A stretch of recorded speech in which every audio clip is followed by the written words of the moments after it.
Pelo texto original da reforma da Previdência proposta pelo governo federal, as professoras seriam as mais prejudicadas. Mas durante a tramitação da proposta na Câmara, a tendência tem sido a de flexibilizar a mudança para essas seguradas. Comenta conosco esse assunto o advogado, professor Danilo de Oliveira. Danilo, boa noite, obrigado mais uma vez por estar aqui com a gente. Boa noite. Qual é a regra que existe hoje? Quer dizer, os professores já têm uma regra específica para essa categoria? Já existe. Em virtude de uma penosidade que é reconhecida, os professores que atuam na educação infantil, no ensino fundamental e no ensino médio, eles podem contar com um redutor de 5 anos. Então, eles reduzem o tempo de contribuição em 5 anos e, no caso do servidor público, que também tem que acumular a idade, há essa redução da idade. Isso é o que prevê hoje a Previdência, na Previdência Social. Isso, as regras vigentes para os professores, tanto no regime geral, para professores aí que trabalham junto à iniciativa privada, e também para os professores que atuam nas administrações públicas, nos municípios e nos estados. Importante lembrar que, infelizmente, ficam de fora os professores universitários. Em virtude de algumas alterações constitucionais, essa categoria foi excluída, embora haja, sim, também aí uma certa penosidade, uma certa dedicação, uma certa sobrecarga física e intelectual.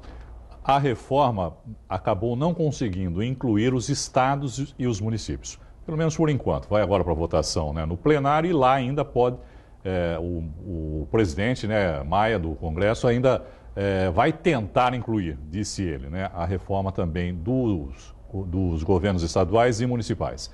Mesmo assim, os professores ainda podem, de alguma maneira, estar incluídos na reforma, não é, Danilo, que você estava me falando? Porque podem. Mesmo que não haja que não seja incluído o Estado e o município na reforma, eles já têm esse regime geral deles, é isso? Isso. A exclusão dos estados e municípios afasta a reforma dos servidores públicos civis em geral. Mas para os professores ainda há propostas de regras específicas, né? Basicamente, os professores e professoras, para se aposentar, teriam que trabalhar até os 60 anos de idade. Isso para poderem ter aí proventos, aposentadoria integral. Hoje, a professora mulher, ela consegue, uma servidora pública, se aposentar com 50 anos de idade. Então, o texto original da reforma aumentaria em 10 anos, né? Resumindo, Irineu, de todos os trabalhadores que seriam atingidos pela reforma da Previdência proposta, a professora mulher seria a mais prejudicada, porque seriam aí 10 anos a mais apenas pelo critério da idade. E hoje, por exemplo, tem fator previdenciário também, né, no caso dos professores, Danilo? Para o servidor público, o professor servidor público não. Basta que ele cumule, dentre outros requisitos, a idade mínima e o tempo de contribuição mínimo.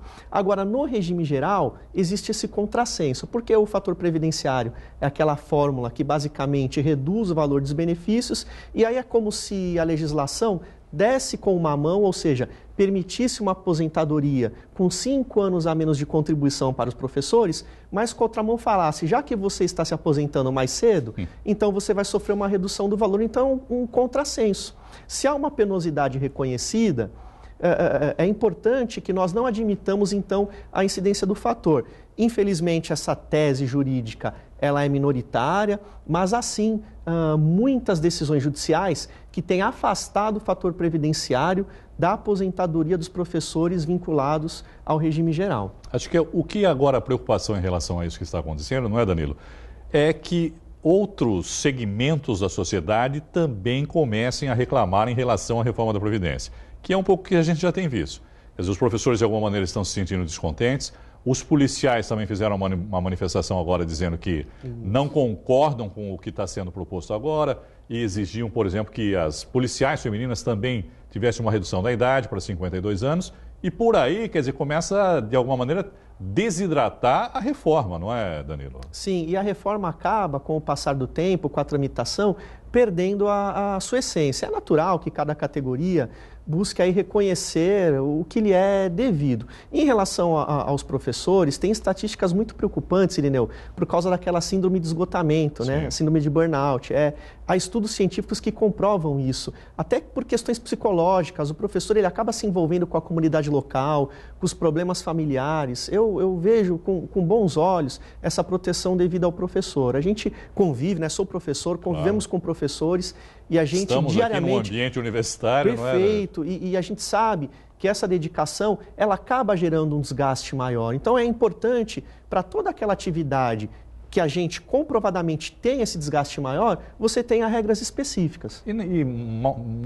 Como nunca a gente tem visto professores sendo, inclusive, agredidos fisicamente por alunos, né, Danilo? Quer dizer, isso também é um causador de um trauma, né, para o profissional da área. Perfeito. Além da sobrecarga física, da jornada extensa, a dobra, às vezes num período está na educação infantil, no outro já na educação fundamental, há uma mudança aí de padrões, enfim, há também os problemas relacionados às comunidades, às famílias de baixa renda, a questão cultural, da violência. Então hoje realmente é uma das atividades mais complexas que nós temos e infelizmente das menos valorizadas, principalmente naquela faixa etária em que as crianças necessitam de uma atenção maior. Deveria ser o contrário, né? Deveria ser a mais valorizada, né? Os Perfeito. Professores. Você citou aí que os professores universitários ficam fora. Qual é a diferenciação em relação aos professores universitários, Então, Danilo? os professores universitários, eles não contam com esse redutor. Então, para que um professor do sexo masculino se aposente, ele não conta com a redução, ou seja, ele tem que trabalhar 35 anos e não apenas 30. Como se fosse do regime previdenciário... Digamos assim, geral. Ele cai numa, entre aspas, vala comum. O que também é equivocado, porque o professor de graduação, pós-graduação, seja mestrado, seja doutorado ou lato sensu, ele também tem pesquisa, ele também tem atividades de produção científica, não é? Há também um desgaste muito grande.